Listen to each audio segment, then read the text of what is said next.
Bismillahirrahmanirrahim. Assalamualaikum warahmatullahi wabarakatuh. Jumpa lagi dengan Literat Channel, channelnya orang yang mau melek. Kali ini kelas 5 semester 1, tema 5 ekosistem. Topik yang akan kita bahas adalah tentang pentingnya persatuan dan kesatuan dilihat dari sisi sejarah. Edisi yang akan kita bahas saat ini adalah tentang kedatangan bangsa Eropa ke bumi Nusantara. Kedatangan bangsa asing ke Nusantara. Yang pertama adalah kedatangan bangsa Portugis, yaitu tahun 1511 ke Malaka. 1 tahun kemudian, Portugis berangkat menuju Maluku, yaitu tahun 1512, dan mulai melakukan monopoli dagang. Mono itu satu dan poli itu banyak. Jadi monopoli dagang artinya bahwa mereka itu merasa memiliki satu hak tunggal dari pedagang-pedagang lainnya yang cukup banyak. Jadi bangsa kita harus menjual hanya kepada mereka saja. Kedatangan berikutnya adalah bangsa Spanyol di Maluku. Namun mereka datang ke Maluku ini hanya untuk mengisi perbekalan dan bahan bakar saja selama kurang lebih 40 hari, lalu membeli rempah-rempah dan kembali lagi meninggalkan Maluku, kembali lagi meninggalkan Nusantara. Yang ketiga adalah bangsa Inggris. Mereka datang tahun 1579 dan mereka datang hanya untuk memborong rempah-rempah. Kenapa demikian? Karena mereka menganggap bahwa rempah-rempah di Nusantara itu cukup murah mengingat langsung datang dari sumbernya ya, tidak kalau melalui pedagang-pedagang lainnya lagi. Lalu bangsa lainnya dari Eropa yang datang ke Nusantara adalah Belanda. Nah, bangsa Belanda ini cukup familiar, cukup terkenal, cukup lama tinggal di bumi Nusantara ini. Diawali dengan kedatangannya tahun 596, sebetulnya cukup jauh ya, lebih dari 80 tahun dari kedatangan Portugis. Mereka datang ke Banten. Namun karena sikapnya yang kurang bersahabat, sikapnya yang tidak bisa diterima oleh warga setempat, maka mereka diusir. Namun 2 tahun kemudian, yaitu tepatnya tahun 1598, mereka datang lagi ke Banten dengan sikap yang sudah berubah, sudah lebih baik, sudah memperlihatkan keramahan, sehingga mereka diterima di Banten. Setelah itu mereka sebagian menuju ke Maluku untuk mencari sumber rempah-rempah tadi ya. Tahun 1662, bangsa Belanda di Amsterdam merasa perlu untuk mendirikan VOC. VOC itu sebuah perusahaan dagang atau kongsi dagang ya, atau persatuan dagang orang-orang Belanda yang berdagang di Indonesia, karena sangat banyak para saudagar atau pedagang Belanda yang sengaja datang ke Indonesia untuk mencari rempah-rempah. Sehingga Belanda menganggap perlu adanya persatuan agar semakin kuat. Apalagi mereka menghadapi Portugis terutama yang sudah lebih dulu memonopoli dagang di daerah Maluku. Tahun 1611, VOC atau Kongsi Dagang Belanda itu tadi memiliki 3 pangkalan di Jayapura, di Ambon, dan di Banda. Jadi di Jayakarta ini nama kota Jakarta ketika dulu ya. Ketika dulu sempat bernama Sunda Kelapa, terus diganti dengan Jayakarta, oleh Belanda diganti dengan Batavia, dan kemudian diganti lagi dengan Jakarta sampai sekarang. Nanti akan kita bahas sedikit tentang penamaan Jayakarta ya. Tahun 1641, VOC merebut Malaka dari Portugis. Malaka yang sudah dipegang Portugis dari sejak 1511, kemudian direbut oleh Belanda, sehingga dapat kalian bayangkan bagaimana kekuasaan Belanda di bumi Nusantara ini. Adapun kedatangan mereka ke Indonesia itu, waktu itu namanya belum Indonesia ya, masih Nusantara, adalah dengan beberapa alasan.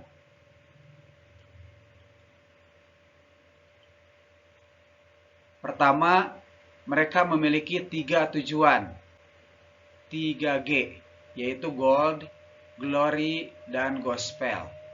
Gold maksudnya adalah mencari kekayaan. Gold itu identik dengan emas ya, emas itu identik dengan kekayaan. Lalu mereka juga mencari glory atau kejayaan, kehormatan di hadapan bangsa lain. Karena mereka beranggapan bahwa negara yang banyak daerah jajahannya adalah negara yang sedang berjaya, sehingga mereka lebih masyhur. Dan yang tidak kalah penting tujuan mereka adalah gospel, yaitu menyebarkan agama Nasrani.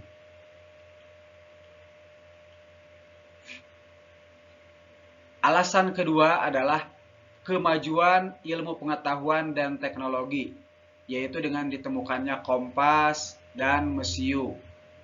Kompas itu merupakan alat untuk menunjukkan arah mata angin. Dulu para pelaut atau pengembara itu menggunakan rasi bintang, gugusan bintang-bintang yang ada di langit untuk melihat arah. Bayangkan kalau langitnya sedang tidak cerah, berarti bintang tidak akan kelihatan, sehingga mereka mungkin saja terombang-ambing di tengah laut, belum menentukan arah karena tidak tahu kemana mereka harus menuju. Nah, ditemukan juga mesiu, yaitu obat-obatan atau serbuk untuk senjata. Dan itu tentu saja membuat mereka semakin percaya diri ketika nanti misalnya menghadapi penduduk pribumi. Ketika mereka datang, mereka mendapatkan perlawanan misalnya, mereka memiliki banyak senjata dengan mesiu yang cukup. Lalu ditemukannya cara membuat kapal yang lebih besar, sehingga tentu saja akan lebih kuat dalam mengarungi samudera yang luas. Dengan perbekalan yang banyak juga, dengan awak kapal yang bisa diangkut juga tentu saja akan lebih banyak. Dan yang tidak kalah pentingnya tujuan mereka adalah ingin membuktikan teori Kopernikus. Teori Kopernikus itu teori yang mengatakan bahwa dunia ini bulat. Sehingga mereka berpikir kalau mereka sedang ada di Eropa, mereka berangkat ke barat, tentu saja mereka akan kembali lagi ke tempat asal karena dunianya bulat. Gitu ya. Alasan lainnya adalah kalahnya Kekaisaran Romawi oleh Kesultanan Turki pada tahun 1453. Kita tahu bahwa Romawi Timur itu beribu kota di Konstantinopel. Dan Konstantinopel itu adalah salah satu jalan yang harus dilalui kalau bangsa Eropa mau ke Asia. Kalau bangsa Eropa mau berbelanja atau berdagang ke Asia. Nah, setelah dikuasai oleh Turki, maka Konstantinopel itu tidak bisa dilalui oleh mereka. Sehingga mereka harus mencari jalan lain. Akhirnya mereka mencobalah berjalan melalui jalur laut. Melalui jalur laut, mereka berharap sampai ke suatu tempat. Sehingga mereka itu ada yang sampai ke Tanjung Harapan, ada juga yang sampai ke Malaka, ada yang sampai ke Maluku, termasuk tadi Belanda sampai ke daerah Banten. Lalu bagaimana kedatangan mereka? Apakah mereka diterima? Bisa kita gambarkan tadi ketika tahun 1568 bangsa Belanda datang ke Banten, mereka pertama ditolak karena kecongkakannya. Tapi ketika mereka datang lagi dengan roman yang lebih familiar, dengan lebih bersahabat, maka mereka diterima. Namun lama-kelamaan terlihatlah bahwa kedatangan bangsa asing itu hanya mengeruk kekayaan kita saja. Buktinya mereka melakukan monopoli dagang. Kita tidak boleh menjual ke mana saja, kita harus menjual kepada mereka, dan mereka yang menentukan harga. Belum lagi tujuan mereka yaitu gospel, menyebarkan agama Nasrani, sementara di sebagian wilayah Indonesia sudah mulai ada yang memeluk Islam. Mereka memiliki prinsip bahwa lebih baik mati berkalang tanah daripada hidup bercermin bangkai. Artinya bahwa mereka itu lebih suka mati, berjuang, mengusir penjajah, daripada harus hidup tapi dibayang-bayangi atau diatur atau dibelenggu oleh penjajah. Bahasa orang Sunda bilang, masa harus jati kasilih kujunti. pribumi terkalahkan oleh pendatang, gitu. Salah satu contoh pahlawan yang menentang kedatangan mereka adalah Tuanku Imam Bonjol. Beliau berjuang di daerah Minang, di Padang, di Sumatera Barat. Peperangan yang dia pimpin itu terkenal dengan Perang Padri. Beliau berjuang sejak tahun 1821 sampai 1837. Sangat lama ya, sangat lama. Dia berjuang. Di Sumatera juga ada pahlawan lain seperti Iskandar Muda yang berjuang tahun 600-an sampai 636, yang dilanjutkan oleh generasi penerusnya yaitu Sultan Iskandar Muda. Diteruskan oleh Sultan Iskandar Sani. Lalu kita juga mengenal adanya Cut Nyadin di Aceh juga, yang berjuang melanjutkan Cik Ditiro dan Teku Umar suaminya. Cut Nyadin juga ditemani oleh Cut Mutia yang sama-sama orang Aceh. Cukup lama mereka berjuang sampai sekitar tahun 1903. 1903 masih banyak perlawanan di Aceh, namun para pemimpinnya mulai diculik, mulai ditipu, mulai ditangkap. Termasuk misalnya Cut Nyadin ini saja, beliau ditangkap lalu dibuang ke Sumedang, Jawa Barat. Dan beliau meninggal di Sumedang, Jawa Barat. Pahlawan lainnya di daerah Sumatera adalah Sisingamangaraja 12. Sejak beliau diangkat menjadi raja di Tapanuli tahun 1867, beliau tidak henti untuk terus menentang kedatangan bangsa asing yang dipikirnya adalah merugikan. Perjuangan beliau terus-terusan sejak 1867 sampai sekitar tahun 1907. Itu di Tapanuli masih ada perlawanan. Setelah di Aceh mulai surut, di Tapanuli masih ada perlawanan. Dan itu pun karena Sisingamangaraja dan keluarganya mati. Termasuk pada akhirnya Sisingamangaraja 12 juga harus meregang nyawa ditembak oleh Belanda. Pahlawan lainnya adalah Pangeran Diponegoro. Pahlawan yang dikenal dengan pahlawan dari Gua Selarong, yang terlahir dengan nama kecil Ontowiryo ini merupakan anak sultan. Namun dia kurang senang tinggal di istana, lebih senang untuk mengembara di luar istana melihat bagaimana kenyataan yang sesungguhnya rakyat beliau. Dari sinilah dia tahu bahwa ternyata rakyatnya itu menjadi buruh, menjadi pelayan bagi tamu. Itu sangat menyinggung harga diri Diponegoro, sehingga tahun 1825 sampai 1830 beliau terus memberontak. Pemberontakannya dapat diredam karena beliau ditipu dengan siasat Belanda, dengan kelicikan Belanda. Beliau ditipu untuk melakukan musyawarah, untuk melakukan perundingan, dan ternyata ditangkap. Pahlawan lain yang ada di Pulau Jawa selain Pangeran Diponegoro, diantaranya Fathahilah. Fathahilah ini pernah merebut beberapa kali Jayakarta, sehingga dulu itu Jayakarta bernama Sunda Kelapa. Nah, setelah Sunda Kelapa diganti menjadi Batavia, menjadi Jayakarta, dan yang menamai Jayakarta adalah Fathahilah. Jaya artinya menang, Karta artinya kota. Jadi Jayakarta itu adalah kota kemenangan. Sampai sekarang nama Jayakarta sedikit berubah menjadi Jakarta.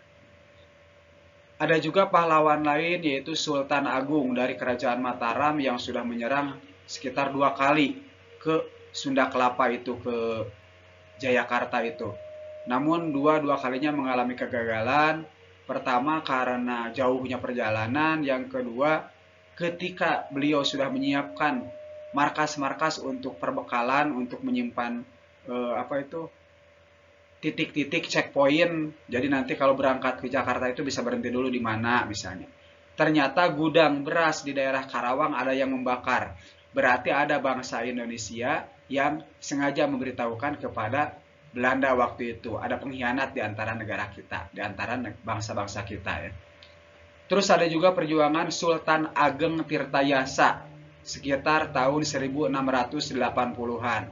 Nah, Sultan Ageng Tirtayasa ini dengan gagah menyerang Belanda. Namun sayang, salah satu anaknya yaitu Sultan Haji dapat dihasut oleh Belanda, diadu domba oleh Belanda, sehingga Sultan Haji memberontak kepada ayahnya sendiri, kepada Sultan Ageng. Akibatnya kekuatan Sultan Ageng menjadi terpecah. Ketika dia harus melawan Belanda, dia juga harus menghadapi pemberontakan dari Sultan Haji. Itu salah satu siasat Belanda, yaitu divide et impera. Pecah belah dan jajahlah. Yang sekarang kita kenal dengan nama politik adu domba. Pahlawan lainnya ada juga Untung Surapati yang berjuang mulai dari Jawa Barat ke Jawa Tengah sampai ke Jawa Timur, dan itu perjuangan yang cukup lama, kurang lebih 30 tahun. Untung Surapati mengadakan perlawanan dengan didukung oleh kerajaan-kerajaan kecil, oleh bupati-bupati zaman dulu. Pahlawan lainnya adalah ini. Ini ada dalam uang ya, ini rata-rata ada dalam uang kertas ini, pahlawan-pahlawan ini.